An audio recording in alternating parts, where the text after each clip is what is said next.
Today on the Locked On Sabres podcast, a way too early preview of next year's Olympic Games in Milan. From a Sabre perspective, Tage Thompson speaking about the Olympics. How many Sabres could we see at the Olympic Games next year as we are all jazzed up about international hockey? Plus, what the Sabres had going on at practice today, and more trade chatter about the Sabres. All coming up on today's episode of the Locked On Sabres podcast.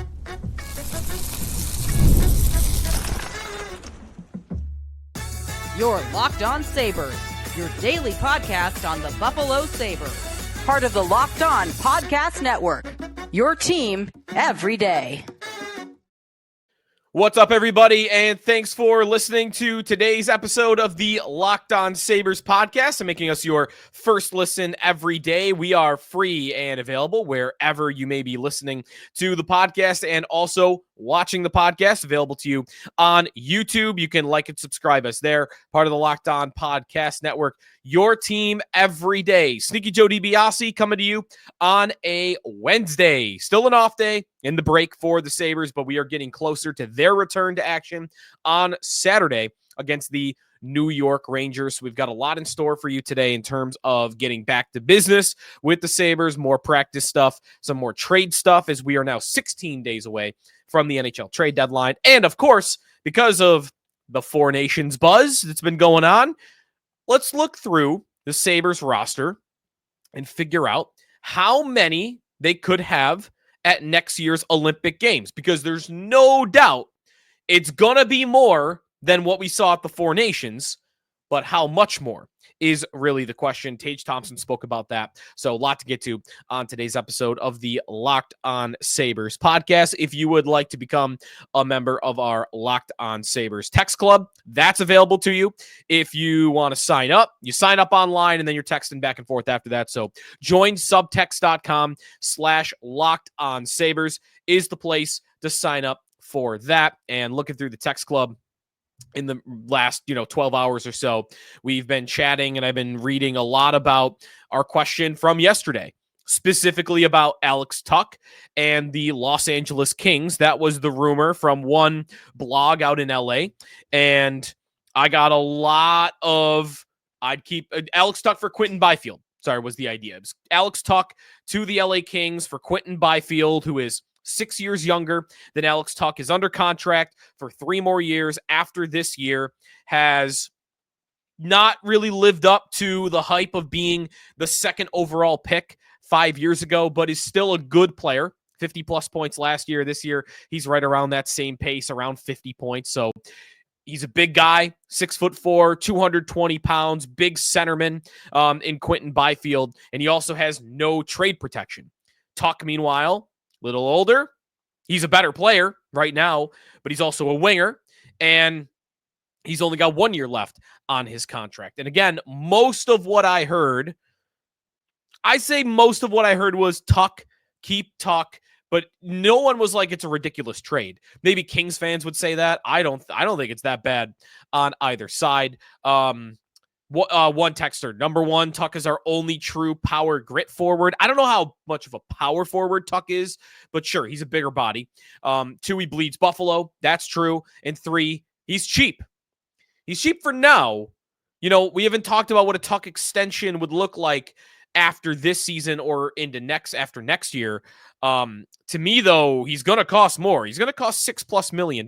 He's a very good hockey player. In fact, Tuch is somebody I want to talk about for the U.S. Olympic team just a little bit for next year. I don't think he'll make it, but I think he might be better than some of the guys that are on the team right now. Honestly, that says more about USA Hockey maybe than about Tuch, but whatever. Another one, no, his leadership and wanting to be in Buffalo is too valuable.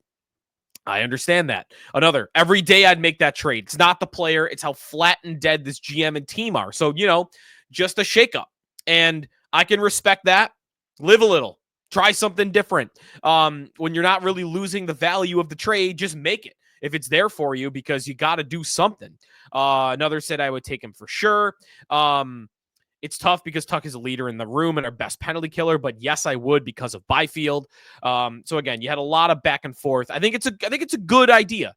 You might not want to do the deal, but I think you might have to respect it's a good trade idea when I got half and half telling me they'd want to do it, and not wanting to do it.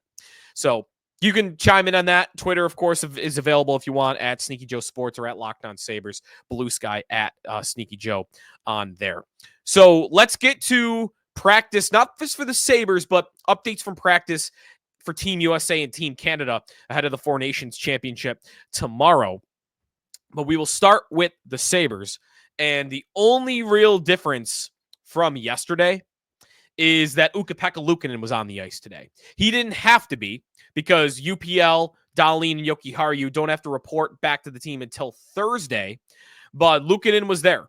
And, good on him, right? Like, I mean, he didn't play for Finland, so he kind of did get the rest. He didn't get to go on vacation or anything like the other guys did. Byram went to Nashville, Samuelson and others went like on a boat somewhere, it looked like. So Luukkonen had to go to Montreal and Boston, but he didn't get any wear and tear while he was out there. So that would make sense as to why he was back at practice today. Still no Beck Malenstein.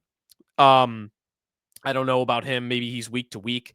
And then the other update from down in Rochester was that Tyson Kozak is going to be week to week.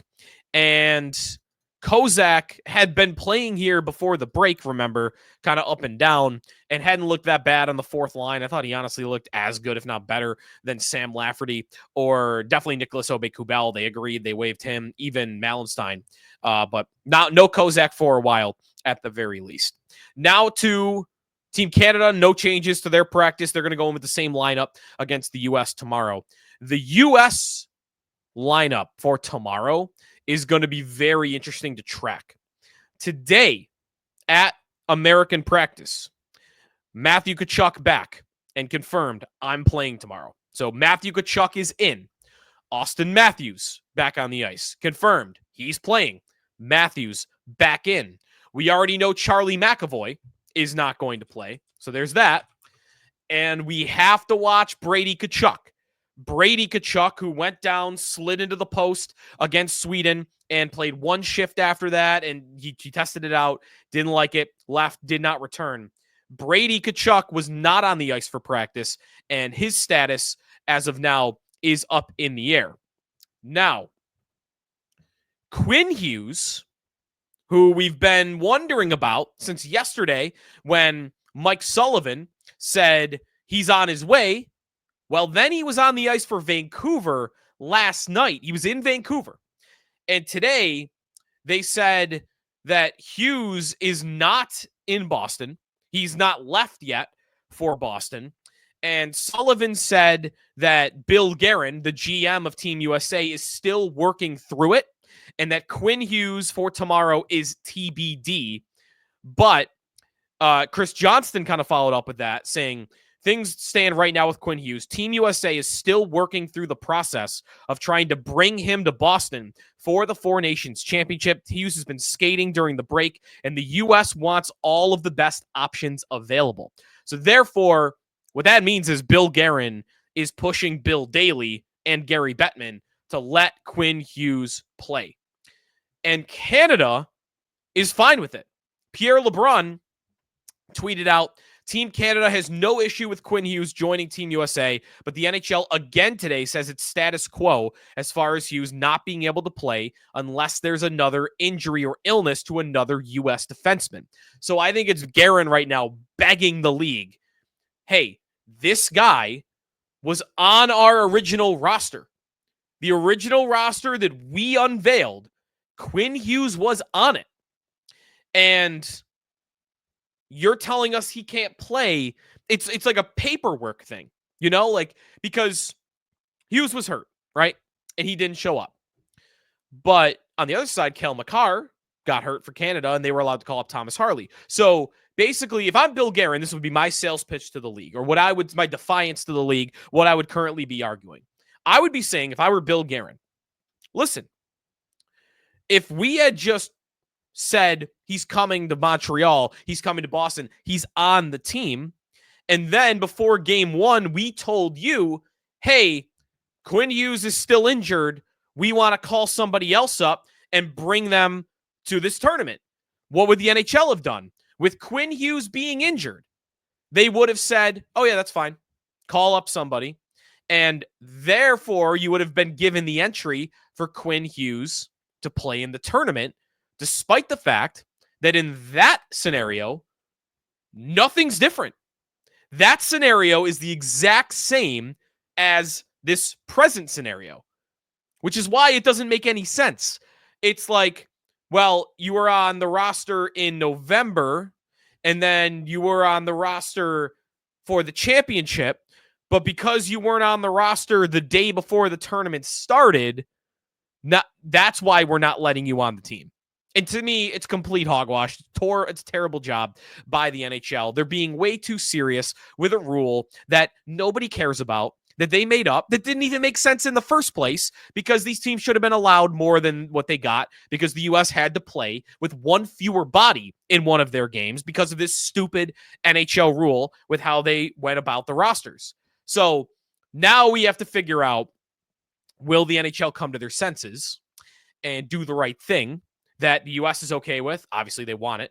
Canada is okay with. Why wouldn't they? Because they're the NHL. And they're dumb, and they're not a serious league, and this is how they're run. I'm hesitant to give them credit for this whole tournament. I kind of think they backed into it. Like, to me, this roster thing kind of shows that I don't think they thought this tournament was going to be this much of a smash hit. Because if they thought the tournament would be this intense, they would have allowed teams to bring more than who they brought. And they didn't. So to me, what that says is they thought that this wasn't going to be what it is. They thought this would be maybe something between what it's become and an all-star game. Players going, 70% effort. They're trying, but you're not getting big hits. You're not getting a lot of physicality. You're not getting fights. I think that's what the NHL thought was going to happen. And that's why they didn't think that these teams needed that many bodies. That to me says they didn't think it'd be as successful as it was.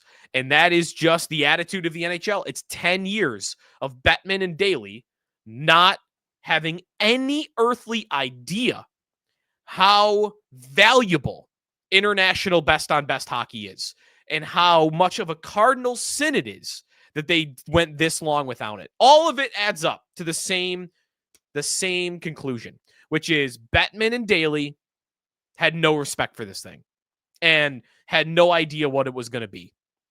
And that's 10 years of building up to it. That's the rule here with this roster. I mean, if you want to extend that to, I thought the officials didn't seem in some of these games to feel like they were ready for how intense it was going to be. That was night one more so than I think the other games. So let Quinn Hughes play. I guess the one positive is if the NHL, I'll say this, if the NHL was giving the U.S. an indication that there was no chance Quinn Hughes was going to be allowed to play, then I think Mike Sullivan would have said as much when he talked to the media today. The fact that the league said no, Mike Sullivan still left the door open to him playing, to me means the U.S. might think they could get him in. I don't know how, but the fact that they didn't close the door in the press conference today makes me think Sullivan and Guerin think that they might be able to massage this situation and get Hughes to play in the game. And I hope so. I hope so. All right. That is going to do it for the practice updates. When we come back, let's take a very early look ahead to next year and what Buffalo Sabres might we see at the Olympics, especially the ones we didn't see at the Four Nations. That when we come back, and we'll look through all the teams coming up here on the Locked On Sabres podcast. Today's episode of the Locked On Sabres podcast is presented by Wonderful Pistachios. If you're looking for a snack that is both delicious and nutritious, crack into a good source of protein with Wonderful Pistachios. Wonderful Pistachios, one of the highest protein nuts. Each 1 ounce serving has 6 grams of protein, giving you over 10% of your daily value. Plus, they are packed with fiber and better for you, unsaturated fats to keep you full longer. I am somebody that in the last month and a half, kind of a New Year's resolution, trying to eat healthier this year. And one thing that I've been doing in the last month and a half is something called Whole30, which You can really only eat like fruits and vegetables. You can eat meat. You can't eat anything processed, right? And there's not a lot of nuts that you can actually eat. One thing that I can eat, these guys right here. I am stocked up all the time, ready to go with my wonderful pistachios. They really are, for me, like, good salty snack substitute instead of, chips or pretzels or whatever. Just, throw a few of these in a cup and while you're watching the game and you're off and running. And again, way healthier than, some of those other salty snacks. So get snacking, get cracking with the snack that packs a protein punch. Visit wonderfulpistachios.com to learn more. Again, that's wonderfulpistachios.com to learn more. Sneaky Joe DiBiase back here on the Locked On Sabres podcast. I had those pistachios. They're over here. They were just waiting in the wings here the whole time. I actually just finished a bag right before this, so if you can tell, this one's not open yet. Anyways, also only good job by me. Also, using a visual prop for, a podcast that, I know a lot of you do watch, but there, of course, we got a lot of listeners as well on Spotify, Apple Podcasts, the Odyssey app, and more. So, all right. Let's get back to hockey and let's get to the Olympics, which are going to be next year. And very, very, very early preview here because we've got a year to go. But the reason I wanted to talk about it today is because I saw Tage Thompson talking about it. And I actually talked to Lindy Ruff today. And obviously at WGR, me and Jeremy White talked to him once a week.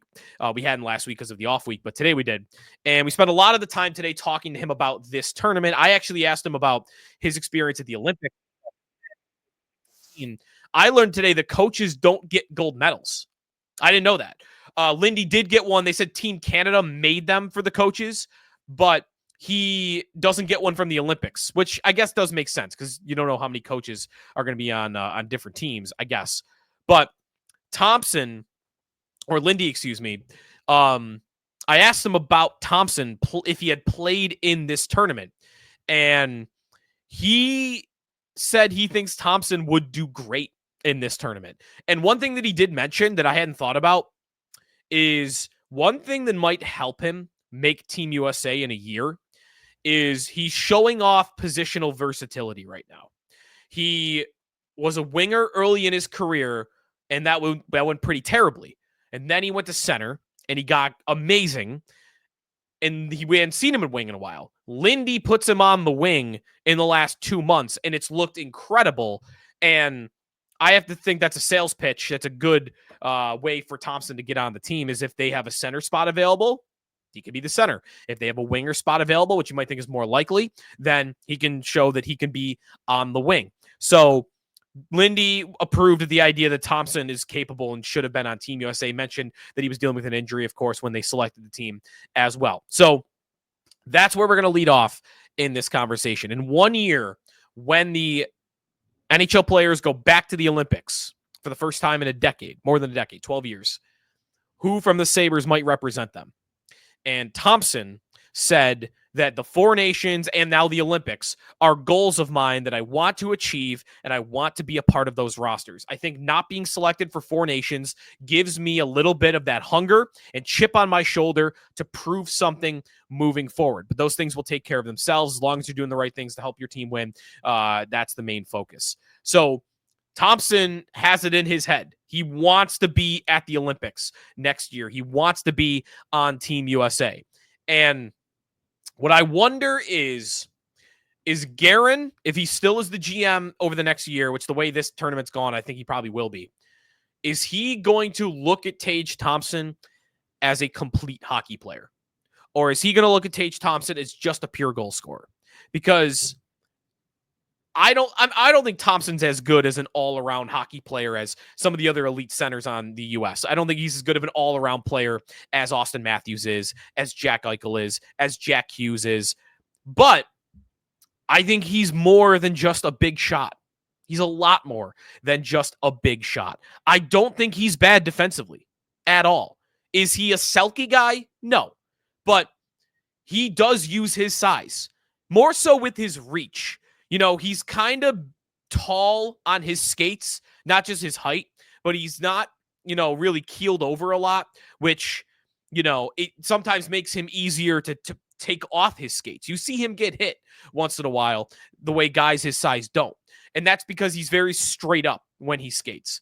But what he makes up for with that is he's got such a good reach. And I really think his hockey sense has come a long way. I think he reads plays well in his own end. I think he's very good at tying guys up in front of the net when he is playing center. So I think Thompson has taken big strides defensively.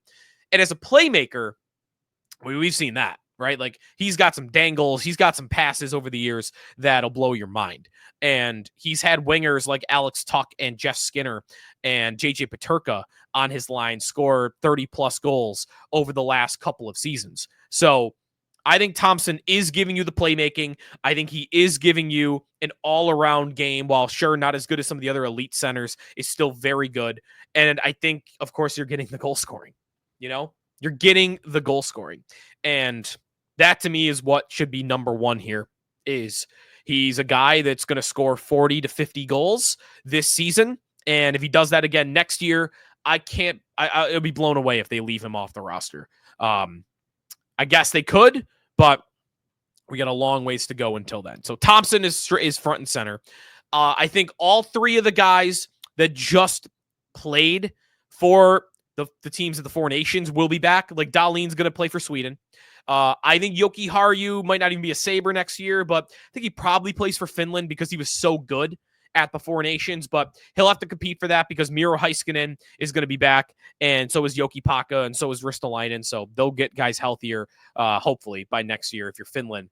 And then Luukkonen, I don't see another Finnish goalie coming to take his job on the top three. I don't think he'll be the starter next year for Finland, so maybe in your mind it doesn't matter.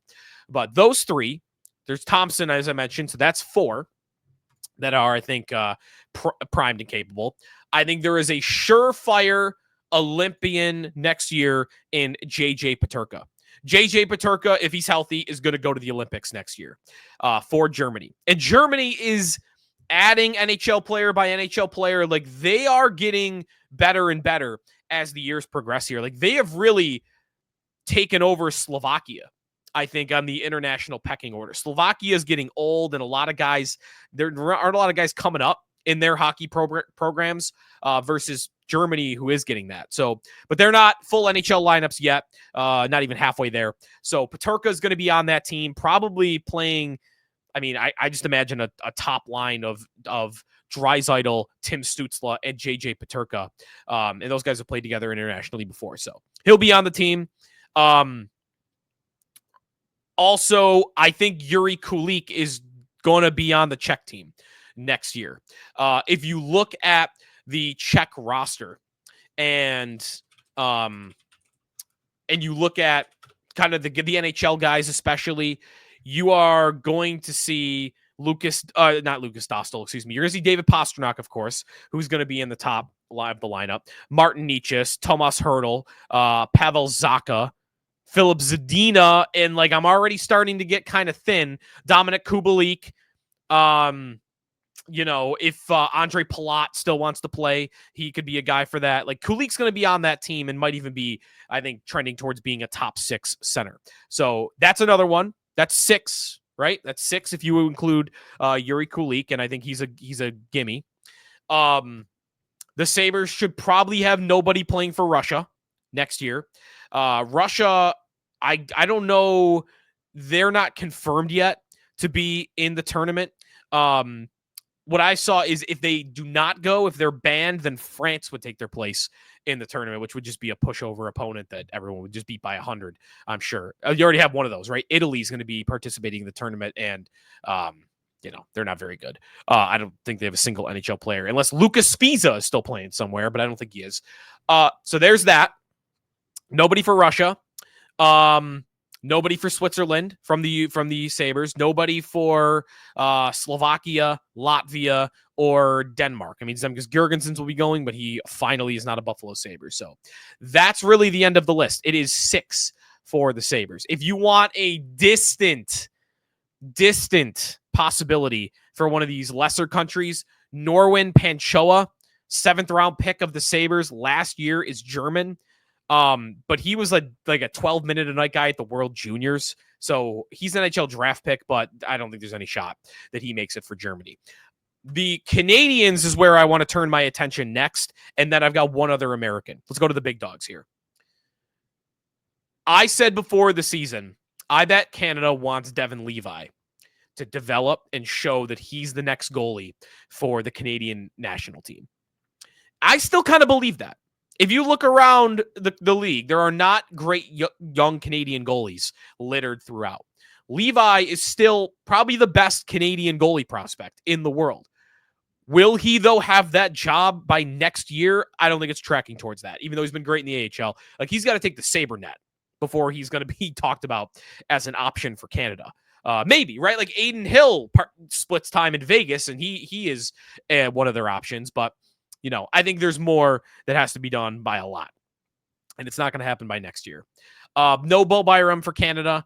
No Owen Power. Power maybe in the distant future, but I don't think he's there yet, or even really that close to there yet for that team. And Dylan Cousins is lost, right? I'm not even going to think about him for this, even though he's been great for them at the World Championships. The one other guy that I think could get the number to 7 for the Sabre players at the Olympics next year, the guy that could get it to 7 is Alex Tuch. And I don't want to say it's impossible that Alex Tuch could make that team. He's better than Chris Kreider right now. I'm just going to, I don't even think it's really that debatable. He's a better hockey player today than Chris Kreider is. And Chris Kreider is on the U.S. team. Tuch, because of his speed and his reach and his penalty killing, I think he's the guy that could replace a Brock Nelson or a Chris Kreider next year as, all right, what are we looking for? We're looking for a 4th line winger that can penalty kill for us. That's a bigger body. Again, he's not a physically intimidating guy, but they've got enough at the top of their roster. I think Tuch is a possibility. He'd have to have a big 12 months between now and then. But if he were to put together a 30-goal campaign next year and get there this year, maybe he's got a shot for Team USA. Because again, I think he's better than Brock Nelson and Chris Kreider, and they're on the team right now. So that's your look at the Olympics. I think at a max, you're looking at 7, and it's probably more like 6 because I doubt Henri Jokiharju is on the team next year.